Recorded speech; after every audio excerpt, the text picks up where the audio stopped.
ഓം ശ്രീനാരായണ പരമഗുരവേ നമഃ. സുപ്രഭാതം.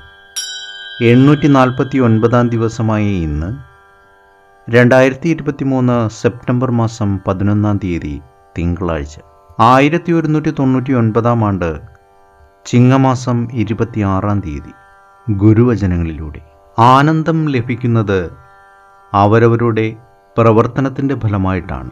ആനന്ദം ലഭിക്കുന്നത് അവരവരുടെ പ്രവർത്തനത്തിൻ്റെ ഫലമായിട്ടാണ്. ശ്രീനാരായണ ഗുരുദേവൻ. ശ്രീ കോട്ടുകോയ്ക്കൽ വേലായുധൻ എഴുതിയ ശ്രീനാരായണ ഗുരു ജീവചരിത്രം എന്ന പുസ്തകത്തിലെ 21 അധ്യായത്തിൽ ഗാന്ധിജി എന്ന് വിവരിക്കുന്നതിൻ്റെ 1 ഭാഗമാണ് ഇന്ന് അവതരിപ്പിക്കുന്നത്. വൈക്കം സത്യാഗ്രഹം സന്ദർശിക്കുവാൻ 1925 മാർച്ച് 9 ഗാന്ധിജി വൈക്കത്ത് ആഗതനായി. സത്യാഗ്രഹത്തിൽ സജീവമായി പങ്കെടുത്തിരുന്ന ഈ ഗ്രന്ഥകാരൻ അന്നെഴുതി സൂക്ഷിച്ചിരുന്ന ഡയറിക്കുറിപ്പിനെ അടിസ്ഥാനപ്പെടുത്തി ആ സംഭവങ്ങൾ വിവരിക്കട്ടെ. മാർച്ച് 9, 10 തീയതികളിൽ ഗാന്ധിജി വൈക്കം സത്യാഗ്രഹാശ്രമത്തിൽ വിശ്രമിച്ചു. സത്യാഗ്രഹ സംബന്ധമായി വേണ്ടത്ര വിവരങ്ങൾ ഗ്രഹിച്ച ശേഷം യാഥാസ്ഥിതിക ഹിന്ദു നേതാവായ ഇണ്ടൻതുരുത്തി നമ്പൂതിരിയുടെ ഭവനത്തിലെത്തി സംഭാഷണം നടത്തി. ആ സംഭാഷണ വിവരം ഇതിനു മുമ്പ് ഉദ്ധരിച്ചിട്ടുണ്ട്. അന്ന് തന്നെ വൈകിട്ട് നടന്ന പൊതുസമ്മേളനത്തെ അഭിസംബോധന ചെയ്തുകൊണ്ട് ഗാന്ധിജി പ്രസംഗിച്ചു. ആ പ്രസംഗമധ്യേ ഗാന്ധിജി പറഞ്ഞു, ഈ ഗുണ്ടകളുടെ ആക്രമണത്തെ നാം നേരിടുക തന്നെ വേണമെന്ന്. അന്ന് സന്ധ്യയ്ക്ക് ഗാന്ധിജി സത്യാഗ്രഹാശ്രമത്തിൽ വെച്ച് പൊതുപ്രാർത്ഥന നടത്തി. ഞങ്ങളൊക്കെ പങ്കെടുത്തിരുന്നു. 10 തീയതി യാഥാസ്ഥിതിക പ്രതിനിധികളുമായി സംഭാഷണം നടന്നു. അതിനുശേഷം ഗാന്ധിജി തിരുവനന്തപുരത്തിന് യാത്രയായി. 11 തീയതി മഹാറാണി റീജന്റുമായി കൂടിക്കാഴ്ച നടന്നു. 3 മണിക്ക് ശിവഗിരി മഠത്തിലെത്തി.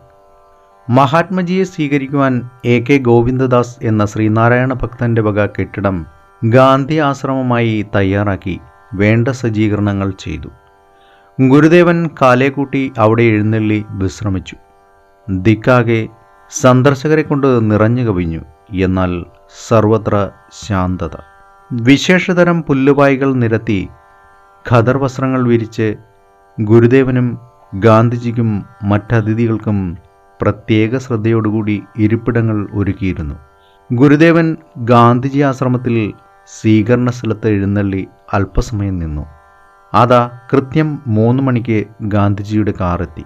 ആ ഭിക്ഷുവേഷം ഏറ്റവും ഉന്മേഷപൂർവ്വം ആശ്രമത്തിലേക്ക് കടന്നു വന്നു.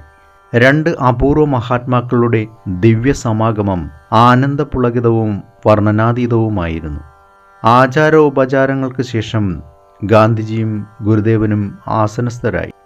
അതിഥികൾ എല്ലാവരും ഇരുന്നു. ഒരു ശിഷ്യൻ ഗാന്ധിജിക്ക് അതിഥി പൂജ നടത്തി സാഷ്ടാംഗ നമസ്കാരം ചെയ്തു. ഉടനെ ഇരുവരുമായി സംഭാഷണത്തിൽ ഏർപ്പെട്ടു. ആ മുഖ്യ സംഭാഷണവും സംഭാഷണം എന്ന അധ്യായത്തിൽ വിവരിക്കുന്നുമുണ്ട്. ശ്രീ കോട്ടുകോയ്ക്കൽ വേലായുധൻ എഴുതിയ ശ്രീനാരായണ ഗുരു ജീവചരിത്രം എന്ന പുസ്തകത്തിൽ നിന്നുള്ള ഒരു ഭാഗമാണ് ഇന്ന് അവതരിപ്പിച്ചത്. ഏവർക്കും നന്മ നിറഞ്ഞ ഒരു സുദിനമായിരിക്കട്ടെ എന്ന് ആശംസിച്ചുകൊണ്ട് നിർത്തുന്നു. നന്ദി, നമസ്കാരം. ഗുരുധർമ്മം ജയിക്കട്ടെ. ശബ്ദം നൽകിയത് സുജീഷ് മഹേശ്വരി.